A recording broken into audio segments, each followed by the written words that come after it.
အေးကလူကပိန်ပင်မဲ့လေဘိုက်ကတော့နည်းနည်းတော့ပူတယ်အဲ့တော့ fashion လည်းအရင်ကြိုက်တဲ့ထဲမှာပါတာဆိုတော့လေဟုတ်အဲ့လိုတစ်ခုနဲ့တစ်ခုကိုယ့်ကိုလည်းအဲ့လိုမြင်နေကြပုံစံမျိုးလည်းမဟုတ်ဘဲနဲ့ပေါ့နော်အဲ့လိုမျိုးလေးအော်တစ်ခုနဲ့တစ်ခုမတူတဲ့ပုံစံလေးတော့အေးကအဲ့လိုမျိုးပြိသက်တွေကိုပြကျင်တာပေါ့နော်ဟုတ်ကဲ့ဟုတ်အေးကလေအရင်စားရတယ်ဒါပေမဲ့စားပြီးတော့တခြားနေရာမှာအစီမတက်ဘူးအဲ့ဘိုက်ကအစီတက်တယ်အရန်စားလို့လေနောက်အစားထိမ့်ပါမယ်လို့အေးကိုခုဆိုပြိသက်တွေကပြောတယ်အမားတဲ့ဘိုက်ပူနေပြီတဲ့အဲ့တော့နည်းနည်းရှော့နေပါတယ်အေးဝါလာရင်တော့နည်းနည်းလေးရှော့ပေးအောင်နဲ့သူတို့အများကြီးလဲကိုယ်လည်းမပြောရဲဘူးကိုစိတ်ညစ်သွားမှဆိုလို့အဲ့လိုလေးတော့ပြောကြတယ်ဟုတ်ရုံတင်တော့မယ်အရန်ဝမ်းသာပါတယ်လို့အဲ့ကားလေးကလည်းပြိသက်တွေမျောနေတာဟုတ်ကိုယ်လည်းဒါရုံတင်စေချင်တာကိုကြာပြီဆိုတော့လေအဲ့ဒါလေးအခု၄လပိုင်းထဲမှာတော့ရုံတင်ခွင့်ကိုကြာလာပြီပေါ့နော်အဲ့ချိန်အားပေးကြပါအောင်လို့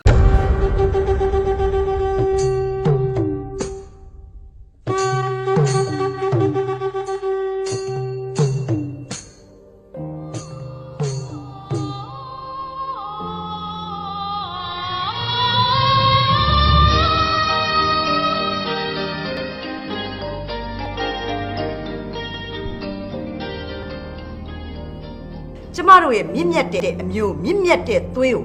ရှင်တို့လိုဘာမဟုတ်တဲ့သွေးနဲ့မရောကျင်စားအမေအရန်ပင်မှာဘယ်လိုလဲဆိုတော့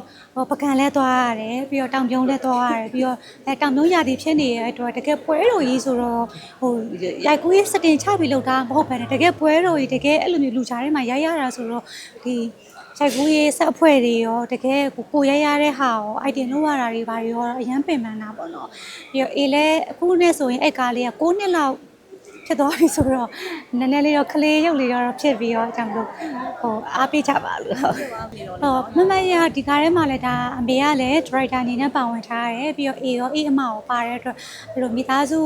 တကယ်ကိုအားစိုက်ပြီးလုပ်ထားတဲ့ကားလေးဖြစ်လို့အားပေးကြပါအောင်လို့ပြောချင်ပါတယ်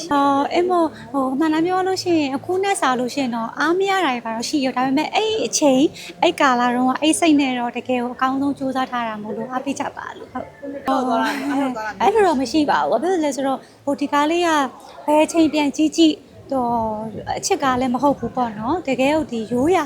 ကိုရိုက်ထားတဲ့အတွက်အားတော့ရိုးရမှာတော့မဟုတ်ပါဘူးတောင်ပြုံးပွဲရလဲဒါတော့ခက်အဆက်အစင်လာရှိနေတဲ့ရိုးရတစ်ခုဖြစ်တဲ့အတွက်အဲ့ဒါတော့ရိုးရမှာတော့မဟုတ်ဘူးပေါ့နော်အင်းပေါ့အဓိကအမေကကြတော့လေကိုရီကိုဖြစ်စေချင်တဲ့စိတ်ရယ်ပြီးတော့အမေကိုယ်တိုင်ကလည်းဒါကိုအားစိုက်ထားတဲ့အတွက်တော့အမေကတော့အများကြီးဖြစ်စေချင်တာပေါ့ဒီကလည်းအမေစဉ်းစားပေးရလဲဒါကတော့အမေသမီးတွေအတွက်ဖြစ်စေချင်တာပေါ့နော်အဲ့ဒါကြောင့်မလို့လဲအခုလိုရုံတင်ခွင့်ရတဲ့အတွက်လည်းရန်ဝမ်းသာပါတယ်လို့အမေကလေအဲ့တော့မီတင်သွားတော့ဆိုအရန်ရင်တုံနေတာပေါ့နော်ရင်တုံနေရောပါလာပြီဆိုတော့ပြောတာပေါ့ဒါအများကြီးစောင့်ခဲ့ရတာဆိုတော့လေဟုတ်ကဲ့ပါကားလေးရုံတင်ဖို့လိုသေးရဲ့ပေါ့နော်ဂျားထဲမှာလည်းကားလေးနဲ့ပတ်သက်ပြီးတော့လည်းတောက်လျှောက်လည်းပုံလေးတင်သွားတာပါလေလောက်သွားမှာပါလို့အဲ့တော့၄လပိုင်းရုံတင်လို့ရှင်လာပေးကြပါအောင်အဲ့မို့အဲ့လိုစိတ်ဆောက်ရတာလို့စကားထိမ့်သိမ်းရတာပါလို့ရှိရပါတော့တကယ်ကိုတကယ်ပွဲရသည်တကယ်အချိန်ကြီးမှာတကယ်တော်ရရတာဆိုတော့အဲ့ဒါလေးတော့ရှိပါရဲ့ရှင်ဟုတ်